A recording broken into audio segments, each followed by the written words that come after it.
Welcome to the Mindful Fire podcast. If you're enjoying the show, please leave a 5-star review on Apple Podcast. My dad will be so grateful. See you next time on the Mindful Fire podcast. Welcome to the Mindful Fire podcast, where we explore living mindfully on the path to financial independence and beyond. I'm your host, Adam Coelho, and I'm so glad you're here. In today's episode, I'm joined by my friend Colm Dolan, a former Googler and the founder of Publift, an adtech business that helps online publishers build sustainable revenue streams. He's an AdOps veteran and a sports fanatic with a passion for self-improvement and creating a better life situation for all. In this episode, you'll learn how his company, Publift, came to be, and how it all started from a conversation that he and I had 7 years ago that kicked off his entrepreneurial and mindfulness journey. I've been blown away by what he's been able to achieve since then, and I'm really excited to have him on the episode to share with you today. In this episode, Colm and I explore the idea that entrepreneurship is actually a spiritual path, and that there's so much learning and growth to be had from the challenges and ups and downs that come with being an entrepreneur. And Colm shares his thoughts on why it's so important to build structure into your day, and why bookending his days with meditation and finding moments of mindfulness throughout his day allow him to deal with the ups and downs and the challenges that come from being an entrepreneur and running a business. And we learn how Colm is able to build this structure in his life, even while building a business and raising 2 boys and having a wife at home as well. And we hear how Colm has brought these ideas of mindfulness and personal growth and improvement into everything he does at his company, and how he empowers his employees to learn, grow, have fun, and to become the best versions of themselves. Colm and I also talk a lot about values, how to figure out what your values are, and how to check in with yourself to ensure that you're living in alignment with those values. And he shares how he does this within his company through one-on-ones, team meetings, big decisions. Everything is aligned with their 11 core values. Colm also shares his thoughts on financial independence and how, to be honest, he's not really that focused on financial independence, but rather focused on building a company where everyone can learn, grow, and have fun. And Colm shares his top advice for those getting started with meditation and mindfulness. And he also shares his thoughts for those pursuing financial independence. And you'll hear the advice that Colm would give to his younger self. I really enjoyed this episode with Colm, and I hope that you enjoyed as well. Let's jump into today's episode.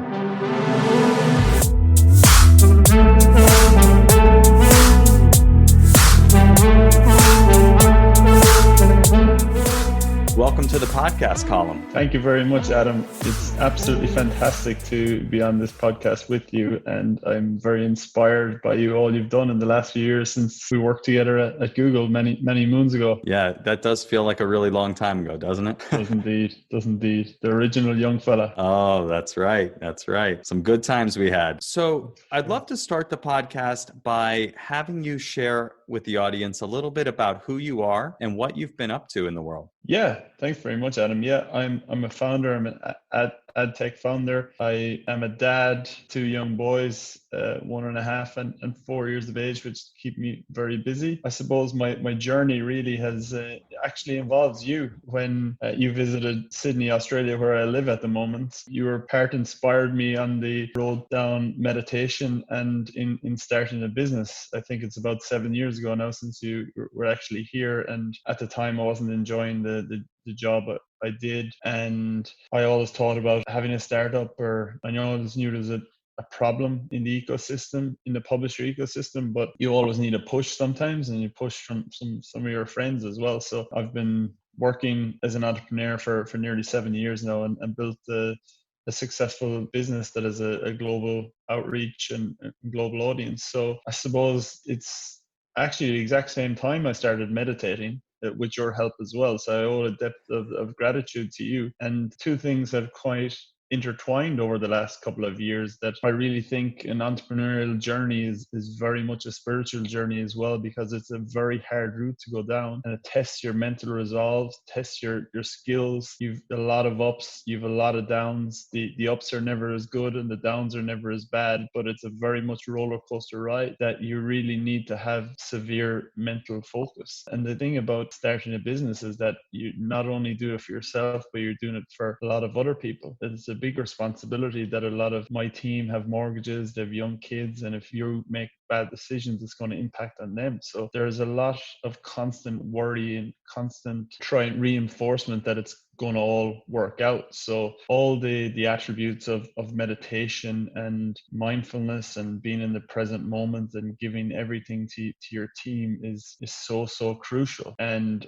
I feel really thankful and blessed that it's tested the depth of my character like no end, being an entrepreneur. And it's a hard route to go down, but with a lot of problems, you create a lot of growth and a lot of learning about yourself. And I think as well, when you go down that journey, you get influenced by a lot of similar people that have gone down that journey. So it's like when you hear that quote a lot, you are the average of the 5 people you hang around with. So if you start hanging around with other entrepreneurs or other people seeking financial freedom, that puts you on another stratosphere in terms of you're questioning things a lot more, and you're questioning, why are you on this planet? Why are you on this earth? Like the way you do your mission statement and all that kind of stuff in business. You also do a mission statement nearly for yourself. What are your values? When you're doing values for a business, you're doing values on yourself. Where do you want to be in 5 years? And sometimes when I worked in a corporate life, I may not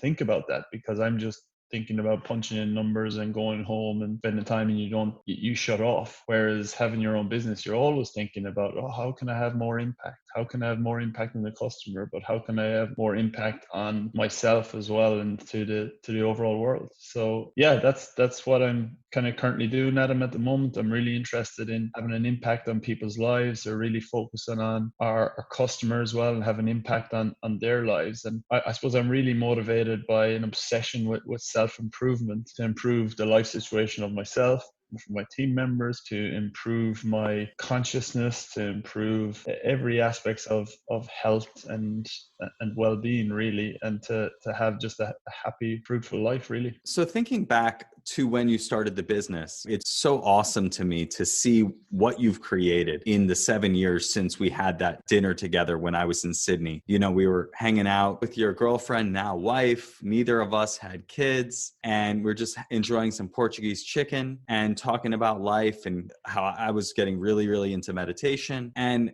just to see what you did, just I think 3 weeks later, you quit your job and started this company. And it's become, you know, an award-winning company, getting all sorts of awards for innovative companies and the workplace that you've created. I'd love to hear just a little bit more about that journey, right? What was it like when you were first starting the business? And as you progressed, like, how did you lean on your mindfulness practice to build it into what it is now? Yeah, I suppose to give you a background there as well, like, I think you were the final kind of push I really needed, because before I started the business, I was working at another startup which they lost their Series B round investment, and I needed to get out of there. The business was winding up and I had a time period, but I questioned myself, having gone from a corporate business like Google. I spent a lot of time at Google, and then another business in Australia, Telstra, and then I went to a startup, and I really failed miserably. I couldn't sell to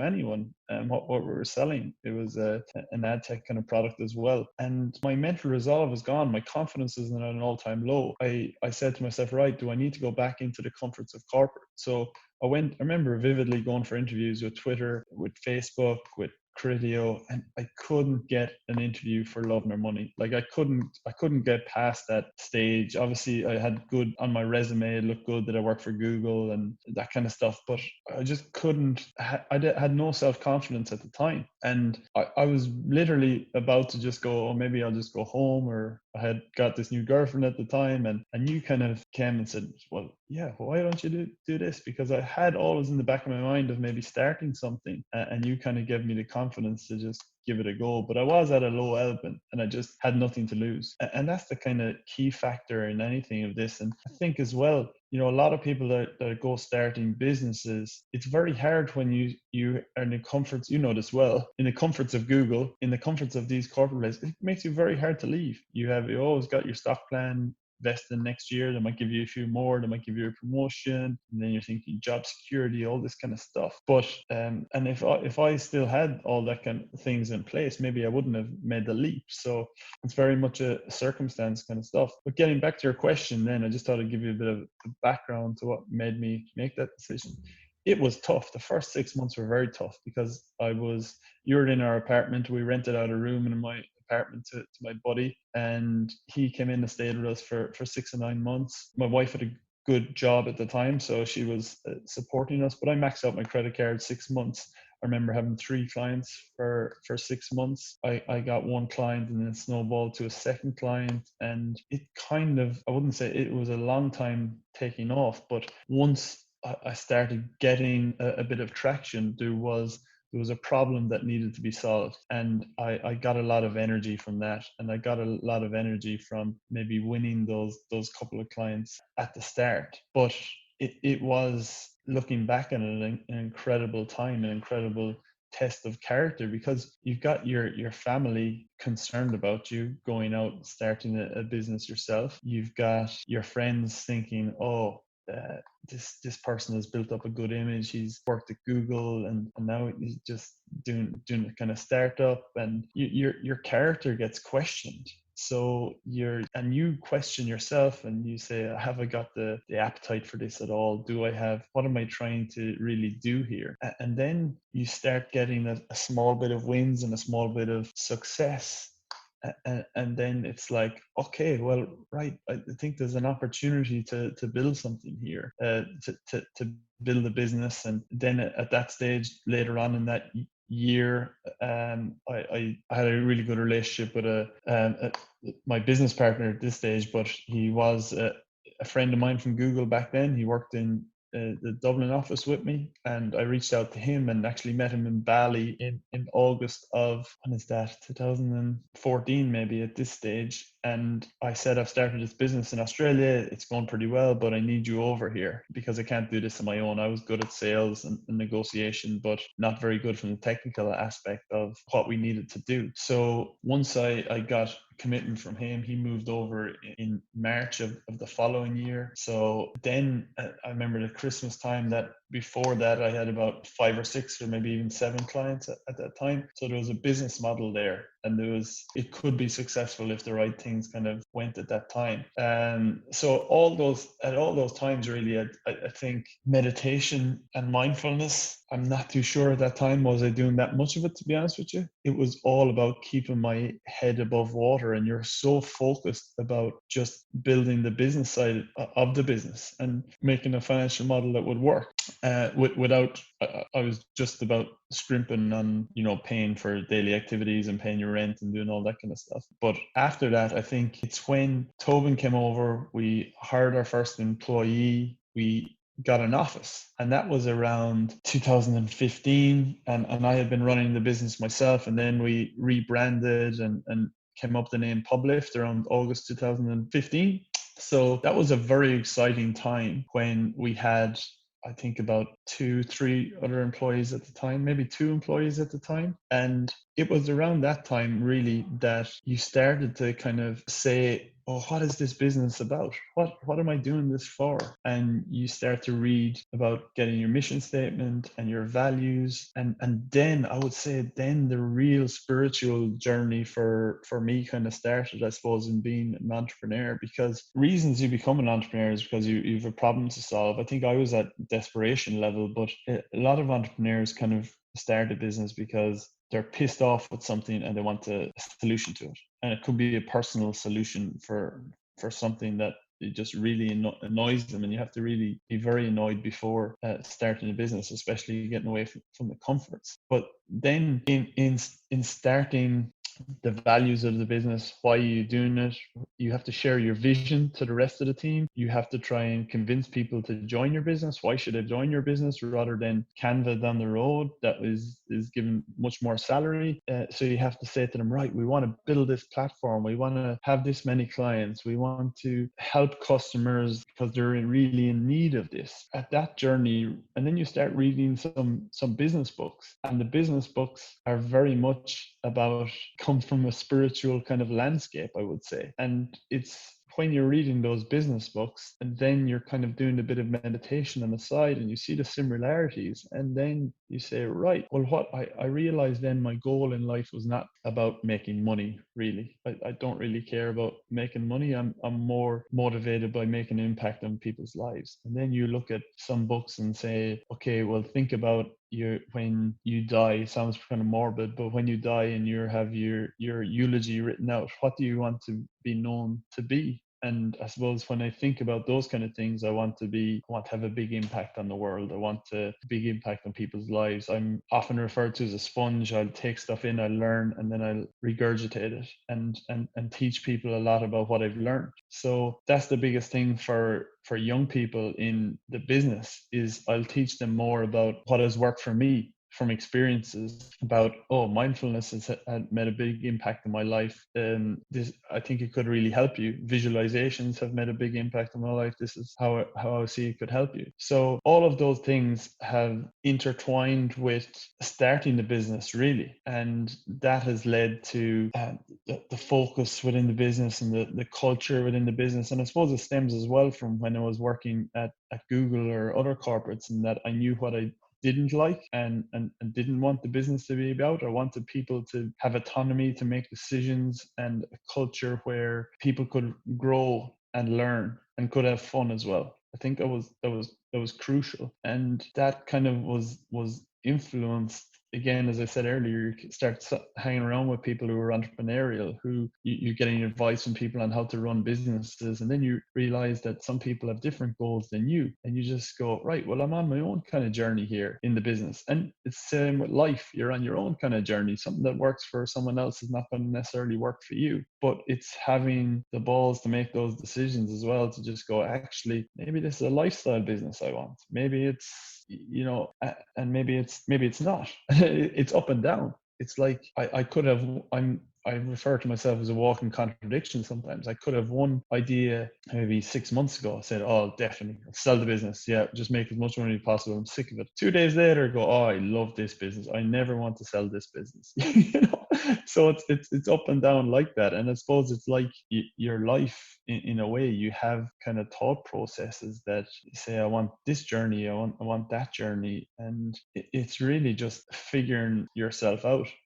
And that's what I love about running the business and doing that, because I'm so grateful. It's given me the opportunity to test my resolve and really find out what I kind of want in life. So, Colm, I really like this idea that you mentioned of the path of entrepreneurship as a spiritual path. Tell me, is there one or a couple of experiences that really brought that idea to your mind and kind of where you really saw the similarities in those two things? Yeah, so many examples, really. I think some examples dealing with people. We've been in a situation where we've made a lot of mistakes. We've hired some wrong people for the business, and that affects us, but it also affects the person as well. So our recruitment process wasn't robust enough, wasn't the right way, and we hired some bad people. And with that, you sometimes have to move these people on. It's the best interest of the business, and it's probably best for them as well. You don't want to see people struggle. But in doing that, I remember the first person that we had to essentially fire, and it was a big ordeal. There was many nights of worry and anticipation of this, because you feel really bad, and this tests your mental resolve. So sometimes there's trouble sleeping. So you need to have something. You need to have your spiritual journey, whatever that may be, whether it's meditation, whether it's playing pool, table tennis, playing the piano, whatever that is, or going for a walk in the evening. You need to follow a process, and you need to have a structure to your day. Like at the moment, the structure of my day is really get up, play with the kids, get them ready for, they go to daycare or get them ready. And then I have my meditation time for half an hour, and then I cycle to work to the office normally. Then at nighttime, it's play with the kids and do all that kind of stuff and have a bit of downtime, meditation, and go to bed. And if I break that cycle, if some nights you're out and do things like that, which happens, you can then go down that stream of thinking too much about things. And during the last few years running the business, you have to really improve and balance all those different parts of your life, because if you don't, things will consume you. And I've learned the hard way that all of those things, like just maybe firing someone like that, it consumes you. And you get into endless streams of thinking, what's going to happen to the rest of the team? What are they going to think? What's going to happen to that person? Are they going to have a bad reaction? Is it a bad decision? And if you have those kind of things going on in your brain all the time, it's not very good, because it's how you come across. The team see you being worried, the team see you being vulnerable, and that's fine. I think it's very important to have a vulnerable kind of stage, but it can work against you that you're not performing at your best. So those type of situations are so important, and you double down on the mindfulness strategy. And again, there's all those things that come up from a strategic point of view. Maybe there's a new competitor takes your client. Like, we lost a client last week that I've been working with for 6 years, and I was devastated. And again, I'm better I've seen the improvements in me, better able to manage it now. I haven't thrown the toys out of pram and gone mental. I've actually been calm and saying, what can we learn from this? What can we learn? This is a great opportunity to learn. Whereas previously I would have went crazy and maybe blamed someone. So again, that is testing your resolve and testing your mental side. And every business book I've read, the famous ones, How to Win Friends and Influence People, there's a lot of different kind of business books, the sales books recently I've read. It's all goes back to the fundamentals of consciousness and mindfulness. It's being present in the moment. Listen to the person you're speaking with, being totally there with that person. And then it goes back to the goals and the settings that you have in the business, and goes into laws of attraction, visualization. These things will happen for you if you look at them. And I think the big thing that I've tried to really work on is that, it's all going to work out in the end, and just have that in the back of my mind. You have so many setbacks. In being an entrepreneur, every week there's a setback. Every week there's a landmine around the corner, and it's your ability to be able to master those landmines. And it's a real struggle. It's still a constant struggle. But if you don't have structures in place that allow you to stop that constant thinking, because it can consume you, and it has consumed me in the past. It probably will again, but it's just about trying your best to let it not. Yeah, that's really interesting. It is all about kind of coming back again and again, and just realizing that, even if you've developed some sort of capacity of resilience, of mindfulness, it's a lifelong process, right? Like, you're going to find yourself getting stressed out or overwhelmed or short-tempered, right? It happens to me all the time. I'll literally get up from meditation, go upstairs, and my wife will say something to me that triggers me, and I'll react, even though I was just meditating, right? And so I think it's important to realize I've been the same. Yeah, I've been the same, and I can understand that. And I think that's the thing I've noticed, is that you said to yourself, right, I'll put the meditation in, but then you need to practice the mindfulness during the day. You need to, and we go into fight or flight mode. If someone kind of, like your wife does something to you like that, or like some colleague says something to you that tricks it off, you need to be able to just go breathe and take 5 minutes and just go, actually. And at the end of the day, everyone is trying their best. Everyone is doing the best in this world. And if you have that kind of attitude, it's really, really important. And it's again, going back to the attitude of which I really struggle with, because I have this obsessive nature to improve all the time. And I think I have this things of, this is the way the world should be. It should be lined up this way. And I find it very hard to understand that this is the way it is, and you just have to deal with it. So having things in place to kind of help you do that is difficult. Yeah.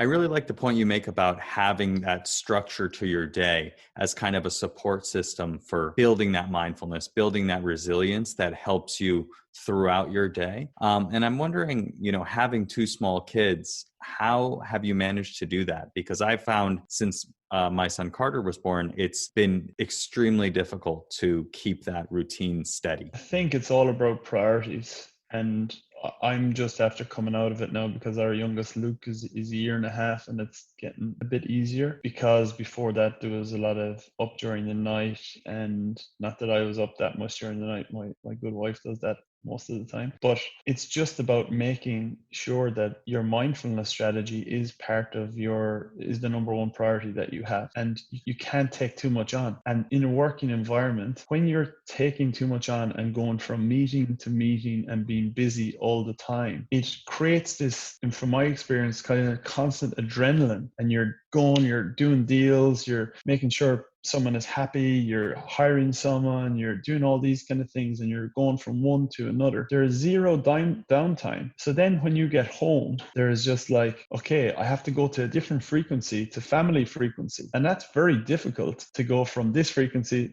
down to that frequency, or whatever. I don't fully understand, but that's the way I look at it. And you're trying to be present with your kids, but then you're thinking, oh, is that deal going to close? Is that person going to sign? Is that customer, are they happy now? Oh, I wonder, should I have done that differently? But if my calendar during the day, if there's time to refocus and clear your head a small bit without that constant meeting, it's very important. Like, that's the most crucial thing, I would say, is to not let it build up. And even small things, like you go to the toilet and the natural thing is to bring your phone. Oh, what can I check on the toilet when I'm in the toilet? It's some email or something like that. So the strategies I kind of have are, I don't have any social media. The only thing I use is LinkedIn. I don't have any email or work stuff on my phone, so I try to stay away from that. And I'm trying to be a bit more mindful during the day. Like, if I have a spare 2 minutes in going to the toilet or something like that, just kind of have a few deep breaths and just let the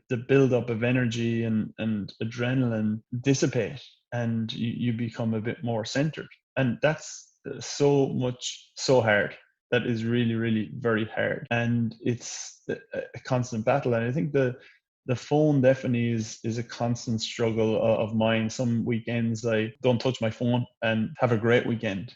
And it's hard because then some people are trying to contact you or different things like that. But when you don't have that as your kind of crutch, if you're staying present with your kids, you just have to, in answering to your question, you just have to block a lot of things out of your life and be happy with that. Like, I try and not watch the news too much because I don't have that much influence on all it, especially the world at the moment. Is just a lot of worry that builds up in you, and you start to get angry at the world, and you start to get, oh, it should be this way, it shouldn't be that way. It's like, well, there's not much I can do about it, and that is the way it is. And sometimes that makes conversations with people easier or more interesting, because you're asking, oh, what's going on in the world, then you just get educated from different people. So and you can only do a few things right as well. I suppose you kind of, the one thing I always think is health is very important. So I eat very well. Maybe fitness hasn't been as good with the kids, but again, it's about making headspace the priority, and try and get as little as you can into your head. Like, definitely not the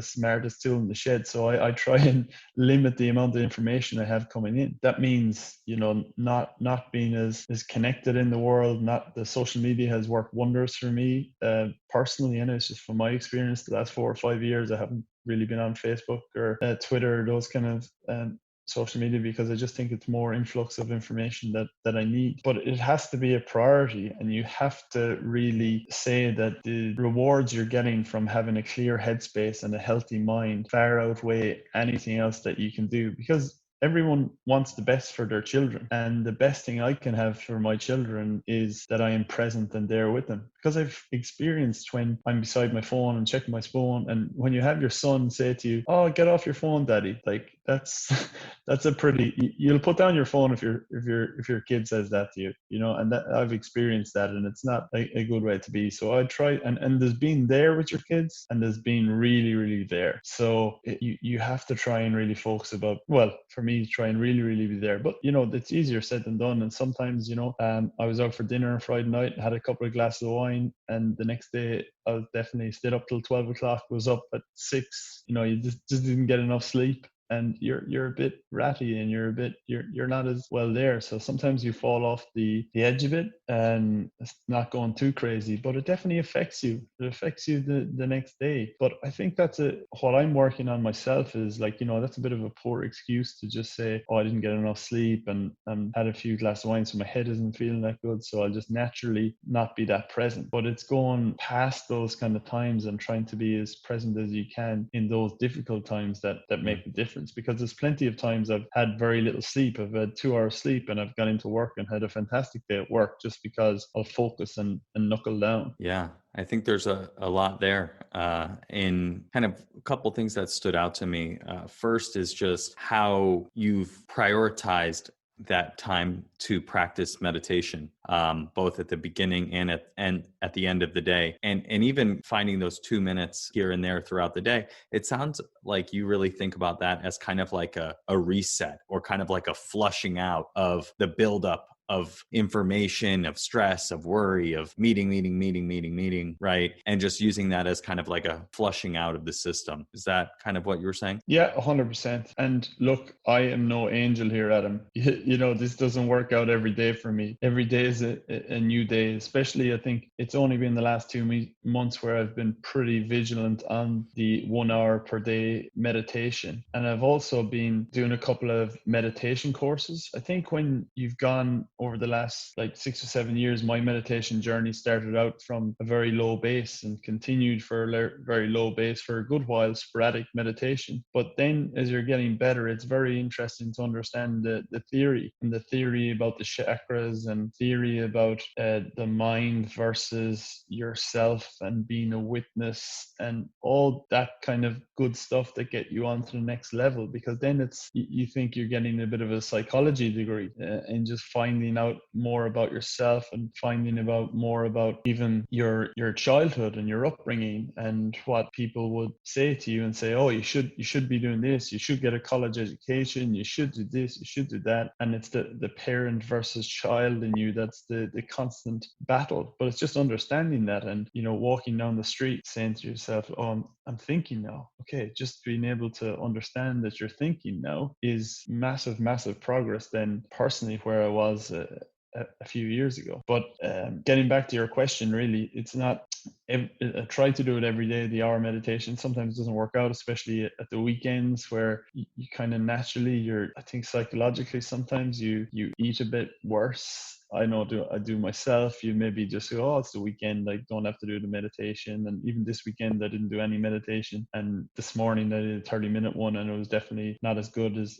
previously, but very good to do it. And you get back into it again. But you always have these little hurdles that you're trying to improve and increase. And I think taking the couple of minutes each day to between meetings or something like that is something I'm nowhere near there, because there's a lot of days where I just forget totally about doing that. But it definitely is. I know when I do it, and it's sometimes important when you get in that fight or flight mode. If you get in an argument with someone, I'll notice it myself. I'll just go, oh, actually, yeah, I've learned something here. I know how to deal with this now, and you just go, okay, take a step back. And that's at those moments you get so much confidence in yourself, and you go, wow, I've made incredible strides here that I'm able to do that. Yeah, I totally agree. I mean, I think it's really, really powerful when you start to just notice the thoughts, notice the story that's going through your head all the time, right? Like, I really resonated a lot with what you were saying about the way that things should be, right? Like, there's some right way that things should be, and it's either I'm not doing it that way or the world is not that way. And so if only it was that way, everything would be great,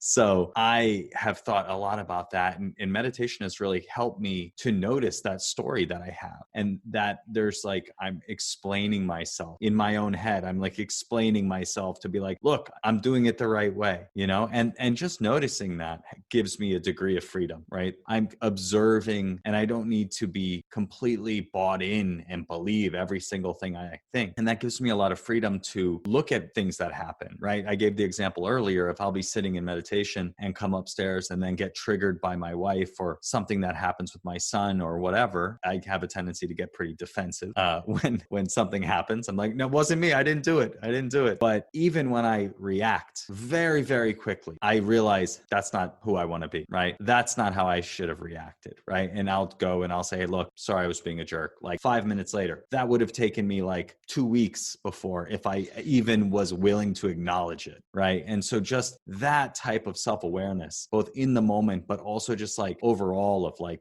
how am I showing up? Is that how I want to be showing up? And just checking in and trying to keep that in alignment is kind of constant work, but also quite cool when I start to find times that it does happen.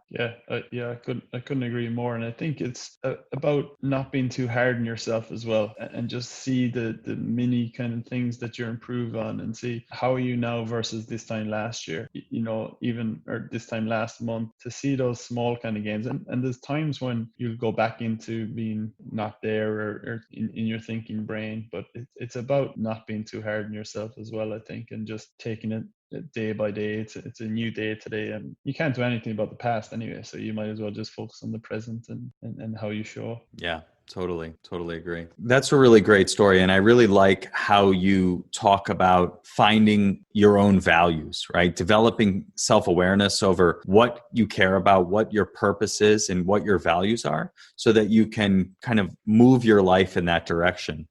I'm curious as to how that kind of came about for you, and if there are any specific practices that you'd recommend to the audience to start thinking about that in their own life. Yeah, sure. I think it's very hard when you're working in a 9-to-5 job and you potentially have kids and you potentially have other requirements, to actually get a bit of time to think.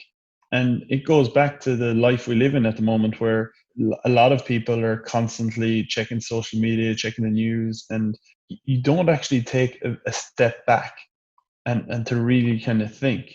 So in starting the business, when you have to create a set of values that you abide by, it gets you time to think and step back. And I can't remember what book I was reading at the time or what influenced me, but it was basically like Googling the values of businesses and how they came about doing this. So it wasn't any rocket science. But then it goes back to like, what are your real values as a person?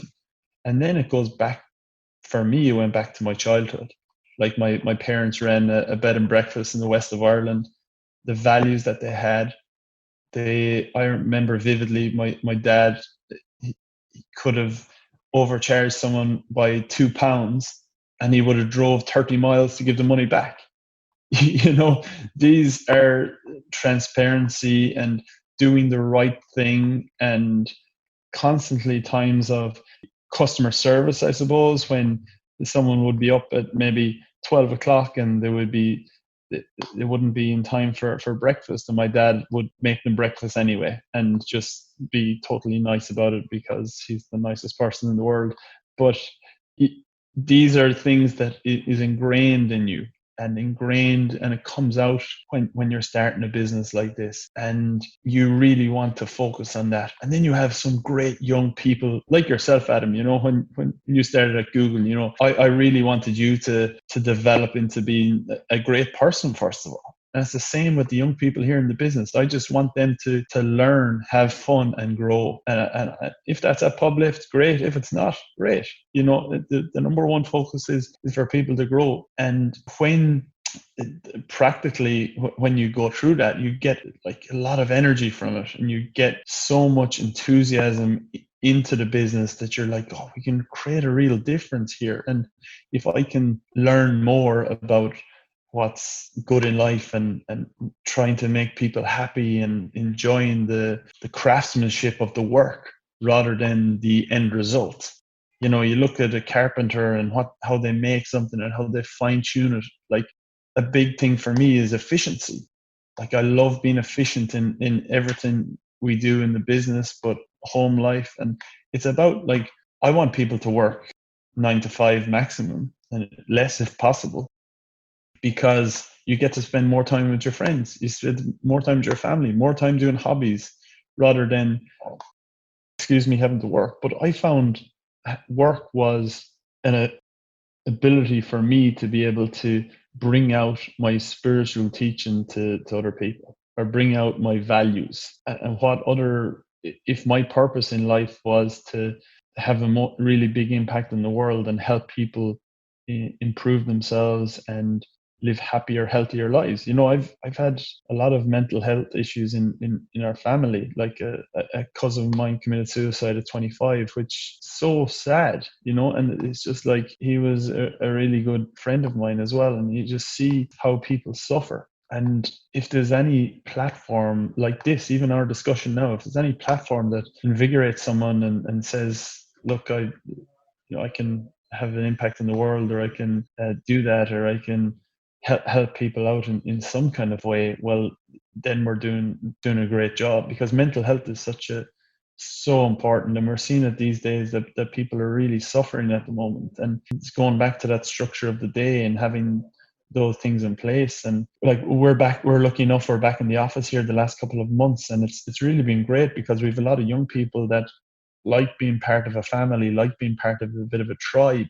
And that's very important. Those social aspects as well are really important. And it's the things, the checking in with people. How are you doing today? Are you okay? Are you getting enough rest? Are you getting enough sleep? Are you getting enough exercise? Are you doing exercise this week? Yeah, don't worry about that, client. Make sure you're getting exercise, even though that may be wrong. But, you know, I'm really focused about making sure that people have the right tools to go about that. And if we're the values I have in the business, like we've 11 values in the business, one of them is consciousness, healthy headspace, another is efficiency, family spirit, these kind of things. But they're all, I think, trying to improve as a person, and that resonates with the customer. That's going to make more revenue, save time for a customer, us being more reliable to the customer. And it's about having autonomy to improve a process. For instance, it talks about craftsmanship. If we're building a kind of product, that they're building the best product fit for the customer. It mightn't be the best product, but the customer is gaining the most out of it. And it's like that,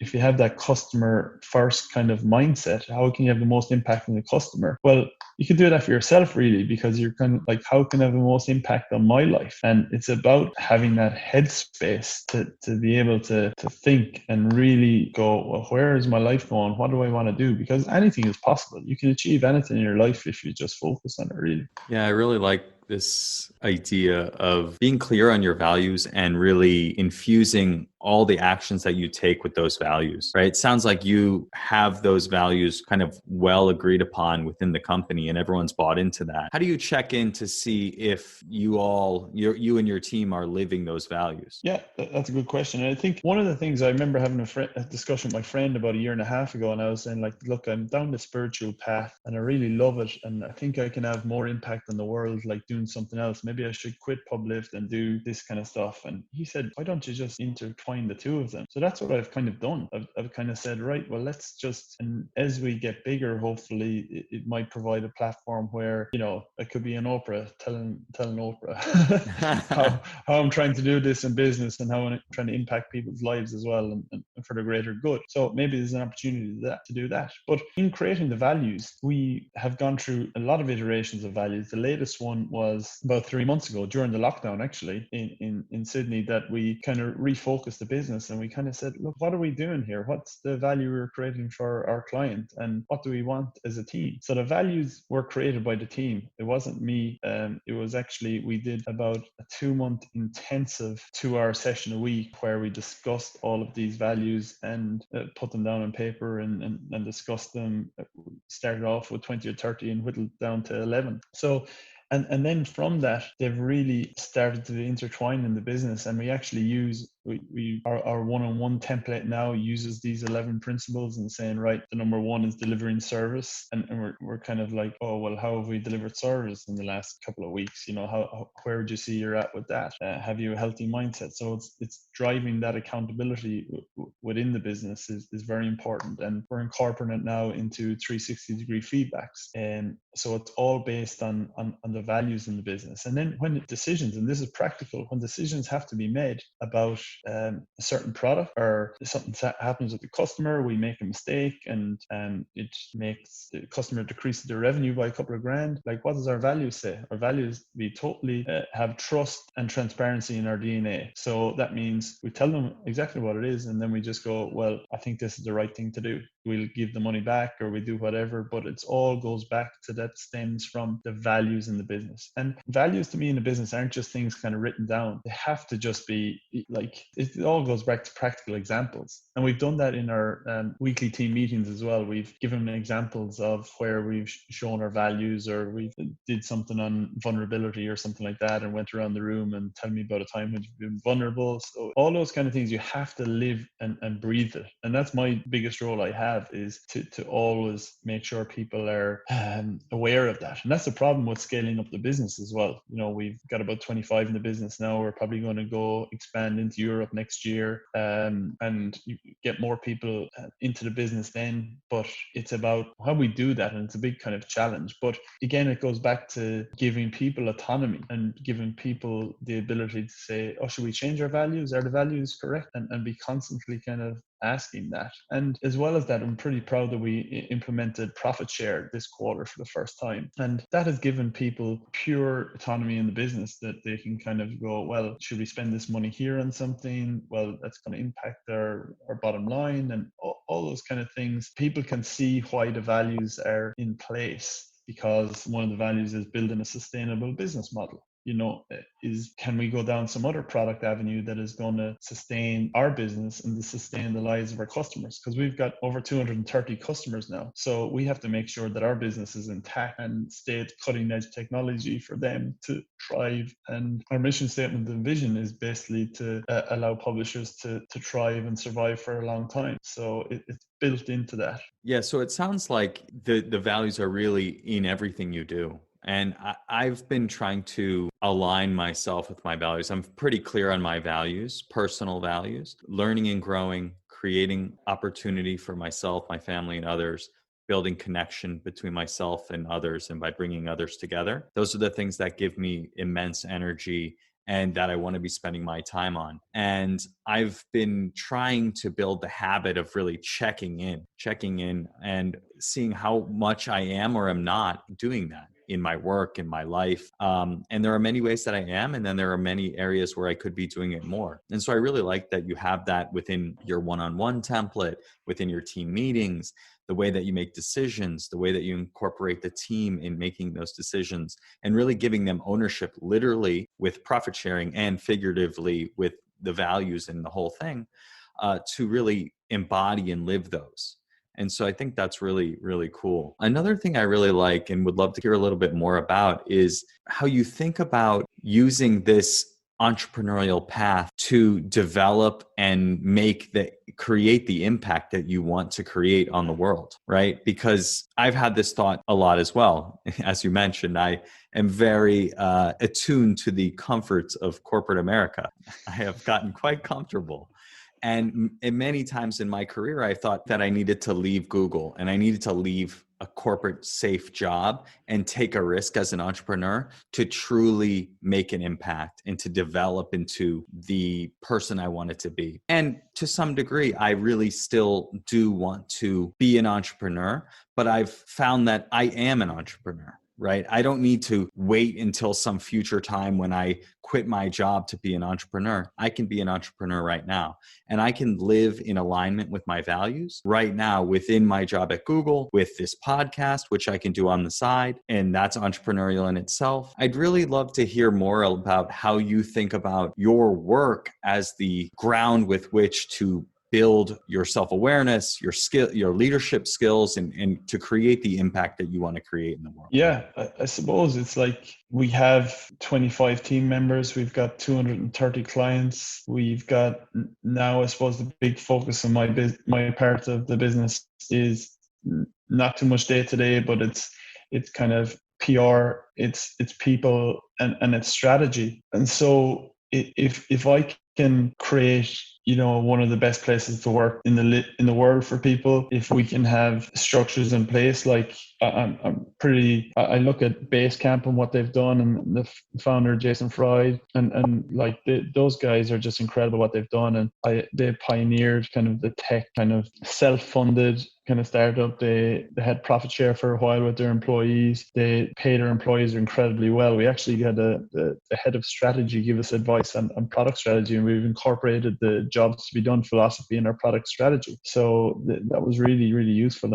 And I get really enthusiastic about companies like Southwest Airlines, which a lot of their values are underdoing the competition and being profitable from word go. And it's not about just looking for an exit for Publift. It's about creating, like, it's a self-funded business, so not answerable to anyone else. Just do what we think is the best way to go down. Obviously, you've got responsibility to your clients and to the team, but that's it. So you can create this kind of journey, and I can use this as a platform to share my experiences. I never want to share a gospel and say this is what you should do. All I can say is this is what has worked out for me and my team, and I want to create incredible wealth for our team. I want to create autonomy. I want them to have fun. I often thought about going out and maybe doing being an advisor or being a consultant to companies and let them do it. But again, you're kind of saying this is what you should do, this is what you should incorporate in a business. But if I have a working example, because most of the time you spend most of your time at work, really, that's what most of the population do. So if you can create an environment where your work is fun and invigorating, and you can share that with the rest of the world, well, maybe it's an impact that other companies can have, that they can go, well, there's a lot of businesses already doing this. It's give autonomy to employees. I've got so many friends that just are punching in numbers at work, go to work, and they say lockdown is great because they can just do like 2 hours a day, because they don't have to do much more work. But their brain maybe isn't getting challenged enough in those kind of environments. So maybe it's a change in what we kind of, I can maybe foster a change in the doing that, and maybe we create different products, maybe we create go into different industries or something like that you can create that change as well. So look, I'm not really too sure, to be honest with you, Adam. I'm just trying to improve myself and try to do the best the way I think it is. And if that's an opportunity to teach people the right way of doing things and take responsibility of their lives, and that way maybe you can create a bit of PR about being on this podcast with you, about doing other similar type of podcasts, that it's not all about making the most money possible that seems to fuel corporate America. It's not like I lived in America and I didn't like that when it was people judge you about where you went to school, people judge you about what social class you're in, how much money you have. Like, I don't have any care for any of that kind of stuff. And maybe if there's more people creating businesses that share wealth with the team and share, it's not all about the end result. Like, people ask me, and even the team asked me, like, what's the end result here, Colm? What do you want to do? And I kind of just go like, look, I'm still figuring it out, but I just focus on trying to improve, and trying to improve the value that we create for our customers is the most important thing. And if we're adding value to your customers, I want to add value to more customers. So that means getting more customers, yes, but I want to do it in a conscious way, and I want to make sure that every team member that we bring on this journey with us is adding value, and they're adaptable, they're changeable, they're all the right values that we need to get us where we want to go. Because if you have one bad egg on the bus, it sets the business totally back. So recruitment is so important to doing those kind of things. So yeah, I don't know if I really answered your question about where it can have the impact on the world, but I definitely think it's like maybe being a school teacher or something like that. If you have a lot of kids that come every year, you can have an impact and you can help their lives. I've written a few articles, and I wrote one article a few weeks ago about my constant struggle with digital screens, and I make money through people clicking on ads. you know. So this is a constant battle with me. I'm trying to align the spiritual kind of practice, not being on social media, not being on my phone, whereas I make money through that. Yeah, it's a total contradiction. But if I'm not out there kind of saying that it is, like you maybe watch The Social Dilemma on Netflix, it's kind of scary what is going on out there. And it's definitely like I really do like to create a good user experience for the users of websites. I want to have a targeted advertisement that works and adds value to their internet experience. I am not a big believer of big flashy ads and manipulation and getting revenue growth in the short term. It's about long-term creation and ongoing adding value. And I definitely not an advocacy of spending more time online. You know, the average person spends 4 hours online now. Like that's a lot, you know. If I'm using a business hat and I'm saying, oh, well, that's great, I want people to spend more online. I don't. I definitely want people to be enjoying their life and being out in nature and doing all those good things rather than spending too much time online. Like the internet has made massive efficiencies in our lives. You know, it's you know, previously you would have had to go to the bank to do stuff. You stand in line to get there. Now you can do it in a couple of minutes on your mobile phone, for instance, and it's been massively useful. But I definitely don't want to get totally obsessive with more money and more going through that. I think it's not the right thing to do. It goes back down to that, back down to the values. Yeah. So with regards to this idea of building wealth, right? This podcast is all about financial independence, but creating a life that you love and pursuing financial independence in a way that you're doing it mindfully. You're not in a rush to get there. What does pursuing financial independence mean to you? Yeah, it's a good question. I suppose when you start the business, you definitely see the sun and the stars, and you say, wow, it'd be incredible to have a couple of $1 million or sell the business or do those things like that. But what I found in over the years is that the wealth I have created is not much in my pocket anymore, that's for sure. Hopefully that's going to change. But it's definitely the wealth of friendships I've made. I know it sounds corny, but like I've incredible clients that are friends. You know, we lost a client last week and working with 6 years, and they're still incredibly good friends because I'm so grateful to them for giving us the opportunity when I was a small business starting out. And then there's other partners, there's people at Google, Publift, Rubicon, all these kind of people are great people, and you learn so much from them. And then there's other entrepreneurs you kind of meet along the way, and I can literally go to any city in the world. Basically, I could visit a client, I could visit a partner, I could visit a competitor. All this kind of stuff is just incredible, and that's wealth to me.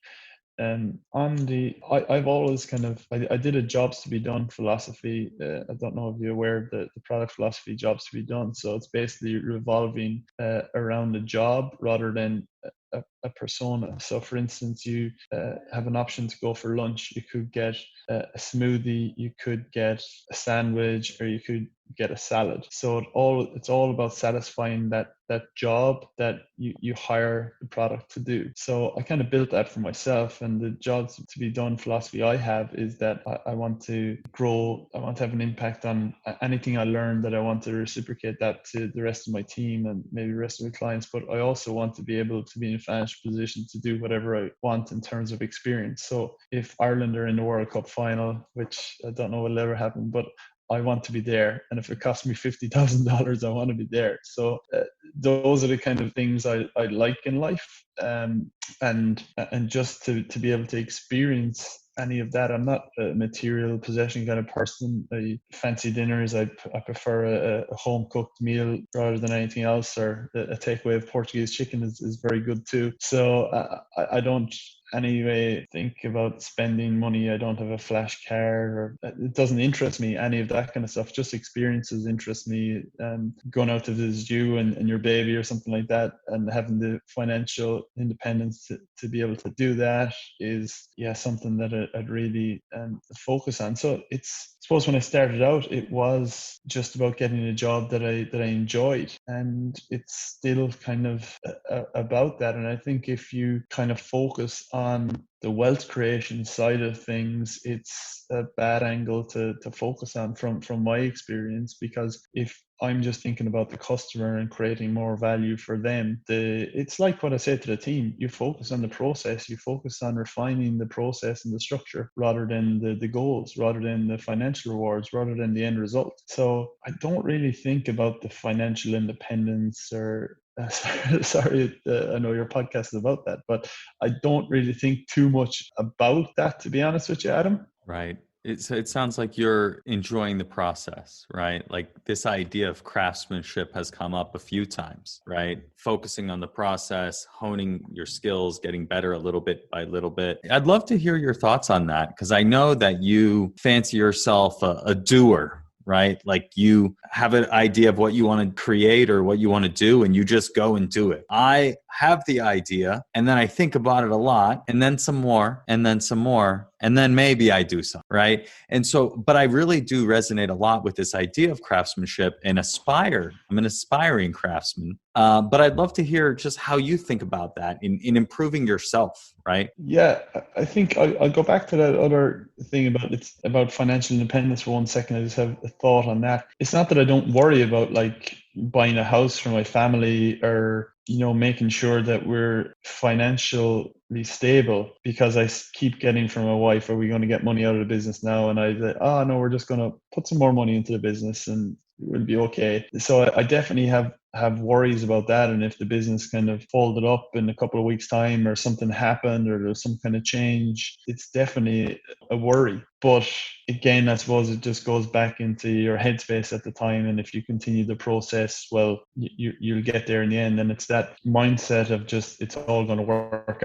out in the end. It's because I'm putting good energy out in the world. I'm being a good person and doing all that kind of stuff. But there's moments when, something happens, some trigger point, you lose a customer, or someone is going to leave the business, or the product fails, or competitor takes you 2 customers in 2 days or something like that. And you just go, oh shit, yeah, I'm really worried about this. But it goes back to that spiritual mindfulness again. So that's what I would kind of say about that. But in the doing aspect, I would just say, Adam, I've always had that. I'm pretty stupid that I just don't think about too much, and I lack a bit of foresight, I would say. So it can have positives and negatives. So we've been guilty in the business of not planning things out, and sometimes it works for us, sometimes it doesn't, and you just have to be comfortable in making those mistakes, because as we scale up the business, our processes and structures within the business currently are not where we wanted them to be at all. They're pretty poor, I would say. So it's only in the last while that we've kind of tried to improve that, or kind of say, right, it's about the process, it's about the craftsmanship.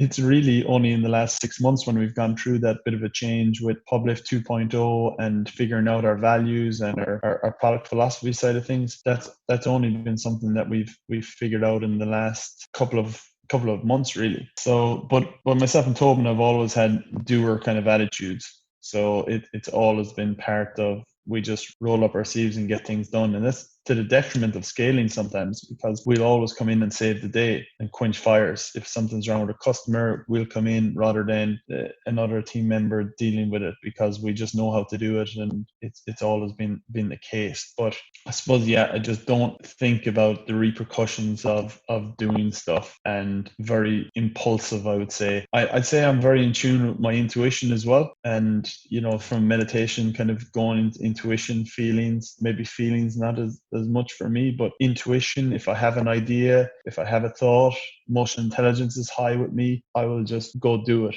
and I'll back myself and deal with the consequences if it's wrong. Yeah, that's interesting. I've always known that about you, and just watching you build the business, right? From the very beginning, right? 3 weeks later, you're like, all right, quit my job, I'm doing this. I'm like, what? Good on you. I think for me, just like in starting things, right? This podcast, right? This is something that didn't exist this time last year. And there was a long period of time where I was thinking about doing it. And I have a tendency to jump ahead to what are all the things I'm going to need to know when it's this big podcast, right? And it's like, it's literally not even a podcast yet. So why I'll negotiate your deal with Spotify, right? Yeah, exactly. Right. What am I worried about that far ahead? But what I found in doing this is that there's so much learning and growth that comes from just taking that step, and then that next step, reaching out to you saying, hey, do you want to be on the podcast? Okay. Then we schedule it. Now we're doing it. Then it's going to come out on Tuesday, right? Like you take one step and then the next step becomes obvious. And if I take the time to take a step back and look at, oh, wow, look at all that I've done, right? I've had 8 or 9 episodes. I've, gotten this much progress. I've learned how to do this, right? Like it's pretty cool. And that gives me energy and encouragement to keep going. And for me, that's really, really helpful. So I'm trying to be more of a doer. That's really I'm in this program called the Inner MBA, and I had to pick a learning goal. And my learning goal is I want to take more action in my life because of that thing, right? As I start to take the steps, I start to find new opportunities as I walk down the path. And so it's cool to get your thoughts on that. So let's shift gears into what I call the Mindful Fire Final Four. And so the first question is, what is your top tip for those getting started with meditation and mindfulness? I think it's always good to have a buddy. You were my original buddy, but I had another.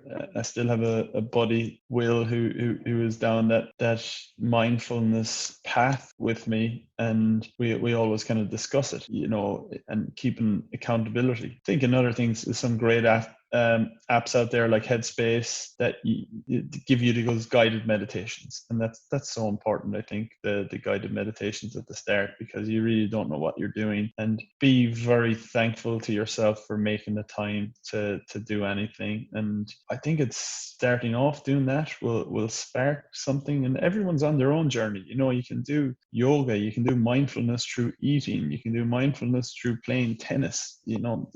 It's about doing those things that create your present moment. Like I think we spoke about Michael Jordan's documentary, The Last Dance. I've got Phil Knight's book on my desk there that I'm going to read. I think Phil Knight, is that the name of the coach? Is it Phil Jackson? Phil Jackson, sorry. So no worries. That was a guess. Incredible what they were doing in terms of mindfulness, but Jordan was just so in the now, so in the present moment, and that's what set him apart from everyone else. He wasn't consumed by the mind. So you can do it in all walks of life. You can stare at a flower, do all this kind of stuff that is very interesting, and I think it's good to, if you get a bit of something out of it, reading some books like The Power of Now, Eckhart Tolle, this kind of stuff, and it just sets off different things in everyone's head. But I'd say that the apps like Headspace or Calm or these kind of stuff are really good tools, I reckon. And I'll also mention that I post guided meditations as well for free every